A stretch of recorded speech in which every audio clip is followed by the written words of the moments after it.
Romeo 1:29 से अगर 32 तक हम पढ़ते हैं तो उसमें भी कई बातें ऐसी लिखी गई हैं, जैसे कि उसमें चुगलखोर के लिए लिखा गया है कि हमारी जीभ से चुगली वाली बातें भी नहीं निकलनी चाहिए। यदि हमारे मुंह से किसी के लिए चुगली निकल रही है तो वो भी एक हमारी जीभ जो है पाप कर रही है, वो जीभ के द्वारा एक पाप हो रहा है। आगे 30 में भी लिखा है, बदनाम करने वाले, परमेश्वर से घृणा करने वाले, दूसरों का अनादर करने वाले, अभिमानी, डींग मार, बुरी बुरी बातों के बनाने वाले और माता पिता की आज्ञा ना मानने वाले, ऐसे लोगों के लिए भी लिखा गया है कि ये जीभ के ही पाप हो रहे हैं। यदि आप और मैं अपने पेरेंट्स का अनादर करते हैं, उनकी आज्ञाओं को नहीं मानते, किसी को बदनाम करते हैं या बड़ी बड़ी लंबी लंबी बातें करते हैं, झूठ बोल बोल के अपनी बड़ाई दिखाते लोगों के आगे डींगे मारते हैं, तो वो भी हमारी जीभ से पाप हो रहा है। चुगलखोर के लिए भी वचन लिखा है कि हमें इधर की उधर बातें चुगलियां जैसे नहीं फैलानी है,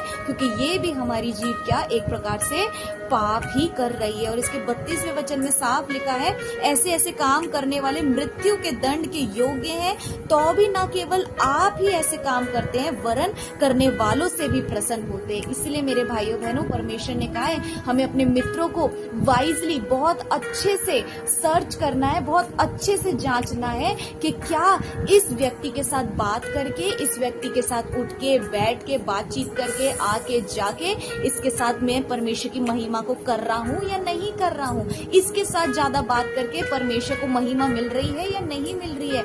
इसलिए परमेश्वर का वचन कहता है कि बुरी संगति अच्छे चरित्र को बिगाड़ती है। इसलिए आपको और मेरे को जिन भी लोगों से बातें करनी है, वाइजली बहुत अच्छे से देखना है कि उस व्यक्ति से बात करके मैं परमेश्वर को महिमा दे रहा हूँ या नहीं दे रहा हूँ। इसीलिए अपनी जीवों को कंट्रोल करना है। मैंने इन छोटी बातों से भी, जैसे आज हम नया बात सीख पा रहे हैं कि केवल चुगली करना और या फिर झूठ बोलना या फिर गाली देना जीभ का पाप नहीं है, इसी से हमें कंट्रोल नहीं करना है। और भी ऐसी बातें आ रही, गहराई की बातें जो आज आपको और मेरे को जानना है।